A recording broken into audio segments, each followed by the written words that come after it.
નમસ્કાર દર્શક મિત્રો, હું છું એન્કર અર્પિતા પટેલ। દેશભરના તાજા અને સચોટ સમાચાર આપણી ભાષામાં જોવા માટે A1 અભિપ્રાય ન્યૂઝમાં આપનું હાર્દિક સ્વાગત છે। હવે જોઈએ મુખ્ય સમાચાર। કચ્છમાં એસઓજીની મોટી કાર્યવાહી। ગાંધીધામ એસઓજીએ 4 ગનમેન બંદૂક સાથે ઝડપી પાડ્યા। સરકારશ્રીના હથિયાર પરવાના નિયમોના ઉલ્લંઘન બદલ ગાંધીધામ એસઓજીએ 4 ગનમેનને બંદૂક અને કારતૂસ સાથે ઝડપી પાડ્યા છે। પોલીસ મહાનિરીક્ષક ચિરાગ કોરડિયા અને પોલીસ અધિક્ષક સાગર બાગમારના માર્ગદર્શન હેઠળ જિલ્લામાં આવા ગુનાઓ સામે કડક કાર્યવાહી હાથ ધરવામાં આવી છે।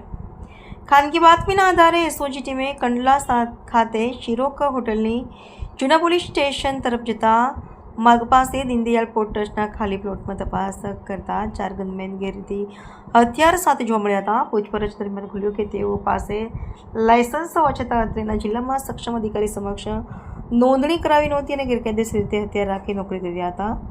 ઝડપાયેલા આરોપીના નામ આ પ્રમાણે છે: વિનોદ કુમાર શ્રીરામ લખન તિવારી, શિવકુમાર શિવપ્રસાદ પાલ, બ્રિજેશ કુમાર શ્રીરામ રૂપસિંહ ઠાકોર, હાડેમગીરી શ્રીરાજ નારાયણગીરી। ચારેય આરોપીઓ હાલ કંડલા ખાતે રહે છે। પોલીસે તેમની પાસેથી 4 ડબલ બેરલ 12 બોર ગન અને જીવતા કારતૂસ મળી કુલ ₹41,000નો મુદ્દામાલ કબજે કર્યો છે। આ મામલે કંડલા મરીન પોલીસ સ્ટેશનમાં આર્મ્સ એક્ટ કલમ 30 હેઠળ અલગ અલગ ગુનાઓ નોંધાવી આગળની કાર્યવાહી હાથ ધરવામાં આવી છે। આ કામગીરી પોલીસ ઇન્સ્પેક્ટર બીજી ડાંગર અને એસઓજી ટીમ દ્વારા કરવામાં આવી હતી।